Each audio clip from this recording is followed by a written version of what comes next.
দেখলাম যখন আন্দোলন শেষ করে আমরা হলে ফিরলাম তখন দেখলাম যে শেখ হাসিনা বলেছে যে মুক্তিযোদ্ধার নাতি নাতিদের চাকরি হবে না, তো রাজাকারদের না হবে। তো আমরা কি বাংলাদেশে রাজাকার বাস করছি? সেই জন্য আমরা এই বিক্ষোভ মিছিল বের করেছি, মশাল মিছিল বের করেছি। আমরা সবাই ক্ষুব্ধ হয়েছি। তিনি আমাদের অভিভাবক, তিনি আমার একটা কথা কিভাবে বলতে পারেন? এই ক্ষুব্ধতার ভিত্তিতে আমরা এত রাতে হলের তালা ভেঙে, প্রত্যেকটা মেয়েদের হলের তালা ভেঙে আমরা এখন রাজুতে অবস্থান করব মিছিল নিয়ে। আচ্ছা, এর আগে তো আপনারা এই স্লোগান দেন নাই, আজকে কেন নতুন করে এই স্লোগান দিচ্ছেন? যেহেতু আমাদের সর্বোচ্চ স্তরে থাকা একজন নেত্রী, যিনি আমাদের সরকার, তিনি আমাদেরকে রাজাকার বলেছেন, সেই জন্য আমি আমার পরিচয় রাজাকার হিসেবেই দিচ্ছি। আমরা আন্দোলনরত একজন শিক্ষকের সঙ্গে কথা বলছিলাম, তিনি বলছিলেন যে প্রধানমন্ত্রী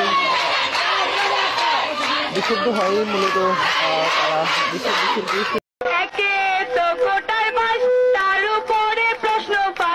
আমাদের নাই কোনো ঠাই,